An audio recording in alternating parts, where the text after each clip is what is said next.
Boa noite, galera. E aí, como é que vocês estão? Tudo bem com vocês? Pô, finalmente demos as caras, aparecemos, todo mundo perguntando nos comentários, pô, cadê o Brown? O Brown sumiu, fez a análise pós-jogo e não postou mais nada, né? Justamente num dia aí pós-vitória que dava tanto conteúdo.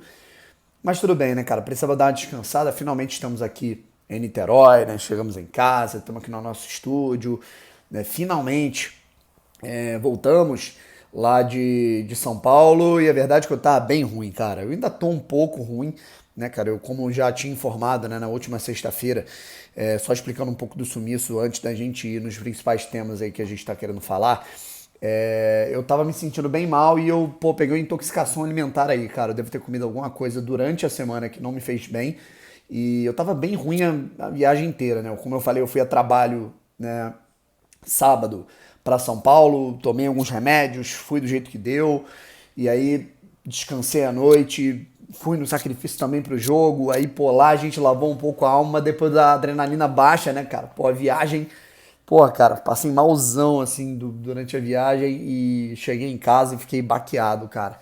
Só consegui fazer qualquer tipo de coisa, tô cheio de coisa atrasada, inclusive com vocês, né, cara, nos meus conteúdos aqui com vocês para fazer. Eu tô gravando aqui exatamente 8h12, tá legal? E a gente vai colocar aqui alguns papos em dia, beleza? E agora a gente troca uma ideia sobre o time do Botafogo, sobre algumas situações interessantes que a gente tem que lidar, a briga que o Botafogo vai ter agora nesses últimos 7 jogos do Campeonato Brasileiro, e eu acho importante também a gente analisar o cenário referente a essa briga e também o quanto que a imprensa de São Paulo ficou assim incomodada e assim deu para perceber o quanto que eles ficaram extremamente incomodados com a vitória do Botafogo sobre o São Paulo por 1-0, né? E a maneira que eles estão tentando descredibilizar a caminhada do Botafogo é uma coisa impressionante. Tá legal? Lembrando que ainda estão acontecendo jogos, né, cara? Nessa segunda-feira para terminar essa situação no Campeonato Brasileiro. O Palmeiras está empatando com o Atlético Goianiense nesse momento. Acho que no fim do vídeo a gente vai conseguir ter o resultado final desse jogo, né, cara? Que faltam 4 minutos para o fim do jogo. Em 1-1. E 13 minutos do primeiro tempo, Santos Juventude está 0-0. Antes da gente falar de todos os assuntos, né? E um dos assuntos também que eu acabei esquecendo de citar nessa introdução é o equilíbrio que o Botafogo está tendo nas partidas, e eu vou trocar uma ideia sobre isso. Logo depois desse jogo entre Santos e Juventude, um pouco depois, vamos colocar assim, lá para as 10h30, para compensar esse atraso, eu pretendo fazer uma live por aqui, pretendo trocar uma ideia com vocês por aqui, para compensar esse tempo que a gente perdeu e essa live que a gente não pôde fazer na manhã de hoje, nem na tarde de hoje, beleza, rapaziada? Se inscreva aqui no canal e ative as suas notificações. Cara, impressionante como a gente tem a imprensa paulista incomodada, né, com a vitória do Botafogo no Morumbi por 1-0. Tá aqui, ó, eu peguei alguns trechos aqui da ESPN Brasil, tá? O campo favoreceu mais o Botafogo do que o São Paulo, diz Rogério Ceni. Antes da partida, o jornal Metrópolis, o Botafogo em 9º e o São Paulo em 10º. A vitória do Botafogo afastava o Botafogo da zona do rebaixamento.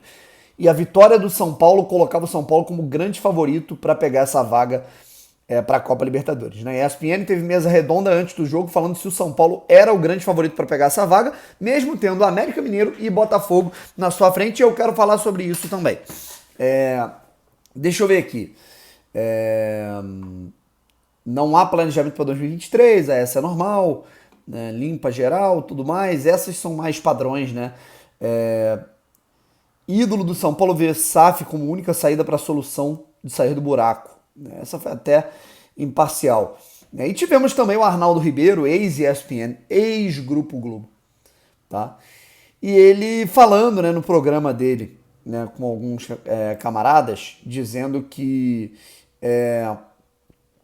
o Botafogo, né, ele não tem a soberba que o São Paulo tem, que o Rogério Ceni tem, citou até o Diniz, né? Porque o Botafogo, quando ele joga fora de casa, ele joga numa puta retranca. Aí eu vou pegar aqui alguns dados, né, para ver se esse cara assiste aos jogos do Botafogo, porque realmente no segundo tempo o Botafogo ele foi induzido, e é um dos temas aqui do nosso vídeo, o Botafogo ele foi induzido a jogar mais defensivamente porque o São Paulo estava conseguindo efetuar bem as jogadas e estava se portando como um verdadeiro mandante.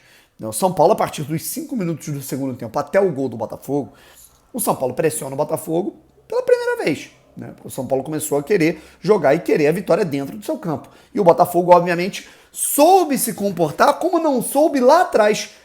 Quando o Botafogo, por exemplo, enfrentou o Palmeiras no Allianz e se jogou em linha alta para o campo ofensivo, tomou de 4-0.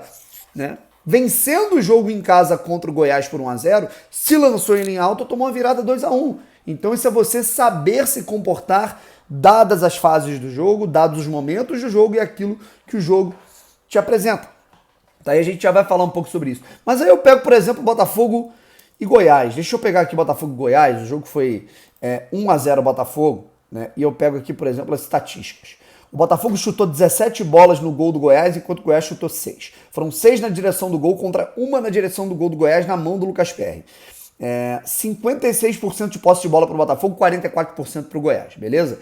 Agora a gente pega aqui, Botafogo e Fortaleza, tá? Botafogo e Fortaleza, o jogo foi 3-1, eu pego as estatísticas aqui. O Fortaleza, evidentemente, teve uma posse de bola maior, porque ficou atrás do placar durante a maioria do jogo, certo? O Fortaleza começou perdendo por 2-0, logo no primeiro tempo começou a ter que pressionar. O Botafogo teve 17 chutes no gol e o Fortaleza 15, mesmo assim o Botafogo chutou mais no gol. Chutes na direção do gol, o Botafogo deu 9, Fortaleza deu 4, tá? Mais que o dobro. A posse de bola, o Fortaleza teve mais, obviamente, certo? E o Fortaleza cometeu mais faltas do que o Botafogo. Deixa eu pegar outro jogo aqui. Botafogo e Avaí. Vamos lá, Botafogo e Avaí. Estatísticas, vamos de novo, tá? O Botafogo, obviamente, também teve uma posse de bola de 45%, enquanto o Avaí teve de 55%, porque o Botafogo virou o jogo para 2-1 quando estava 14 do segundo tempo. Até eu mesmo achei exagerada a forma que o Botafogo se defendeu no fim do jogo, mas o Botafogo assegurou a vitória. Chutes do Botafogo contra o Avaí, 14, o do Avaí foram 6. Chutes na direção do gol, 6 do Botafogo, 2 do Avaí, o triplo, tá? Faltas, 17-20, o Botafogo cometeu mais faltas. Enfim, né?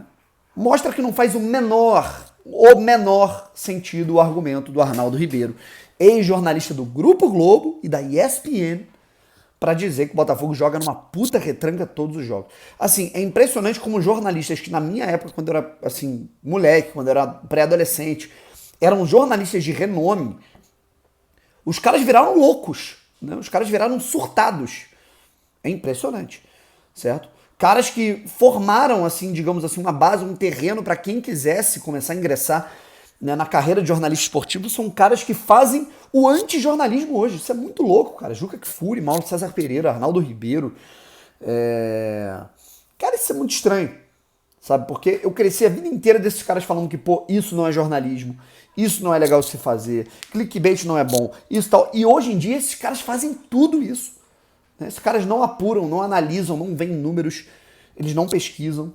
Virou bar. Né? Tudo que eles criticavam lá atrás, eles fazem hoje, por engajamento. Isso é muito triste, cara. E eu espero nunca chegar nisso, sabe? Espero não evoluir pra isso. Enfim. Mas, cara, falando do que interessa, cara, como eu falei aqui, a gente tá falando aqui do jogo entre Botafogo e Avaí, em que o Botafogo teve mais chutes, a gol, mas num determinado momento o Botafogo teve mais faltas, o Botafogo ultrapassou em número de faltas cometidas, o Botafogo cedeu mais a posse da bola pro Avaí, dos 15 minutos até o fim do jogo, até mais ou menos ali os 50 minutos. E isso é um pouco de você saber se comportar diante daquilo que o jogo te apresenta.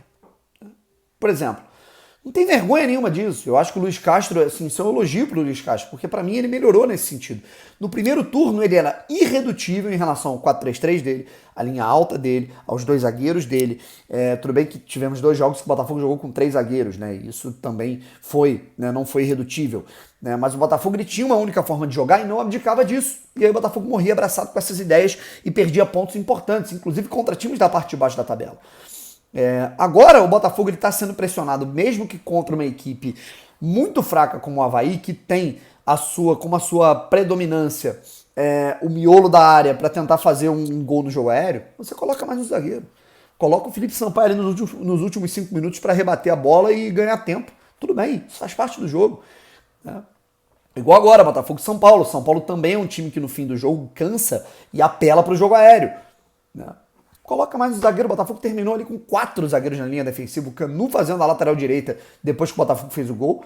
Adrielson, Sampaio e Cuesta e o Marçal na lateral esquerda. Tudo bem, isso faz parte do jogo. Você não pode fazer isso o jogo inteiro. Mas se o contexto do jogo te pede isso, que bom que você faz, sabe? O Botafogo, eu vejo 3 cenários que o Botafogo passava muita dificuldade, que o Botafogo conseguiu vencer nesses últimos jogos fora de casa, sabe? E isso me deixa muito feliz. Contra uma equipe retrancada e estando 0-0 até os 40 minutos do segundo tempo, o Botafogo conseguiu vencer o jogo. O Botafogo altera, o Botafogo faz alterações, muda as peças, não altera o seu modo de jogar, não se desespera e consegue chegar ao gol e vencer o jogo contra o Goiás. O Botafogo leva um gol do Avaí, começa a se desesperar um pouco em campo.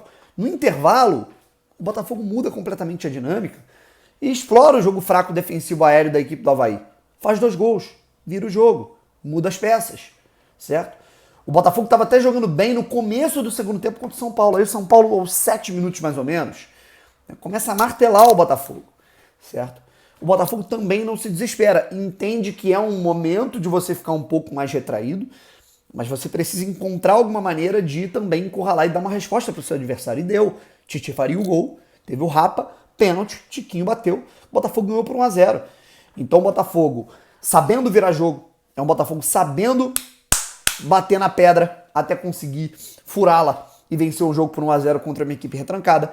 É um Botafogo, mesmo não gostando, sabendo se defender e se retrair quando um adversário começa a ficar mais confiante no jogo. Isso pra mim é absolutamente fundamental, sabe? E eu fico muito feliz que o Botafogo esteja vivendo esse momento mais equilibrado, sabe?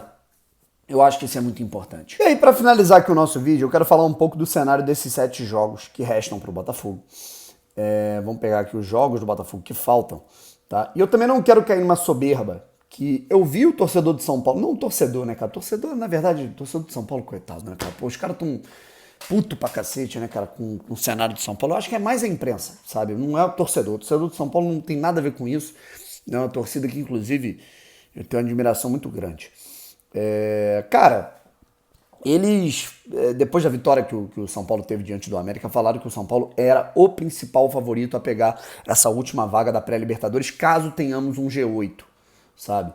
E eu acho um erro você falar isso quando você tem o Botafogo na frente e quando você tem o América Mineiro também na frente, sabe? Assim como eu também vejo um erro e uma soberba dizer que o Botafogo hoje é o favorito para abocanhar essa vaga quando você tem o América na frente. Tá? Eu acho que tem que haver um respeito com o adversário que a gente está enfrentando de maneira indireta, porque a gente não vai mais enfrentar o América. Foram 2 empates nesse Campeonato Brasileiro. O América, se eu não me engano, ainda é o líder do retorno. O América tem alguns índices interessantíssimos. Foram, acho que, 9 jogos sem tomar gol. Nos últimos, 12 jogos foi uma derrota só. O time do América é ajeitado, ganhou de adversários como Botafogo, Fluminense agora no Maracanã, ganhou do Corinthians, ganhou do São Paulo num determinado momento.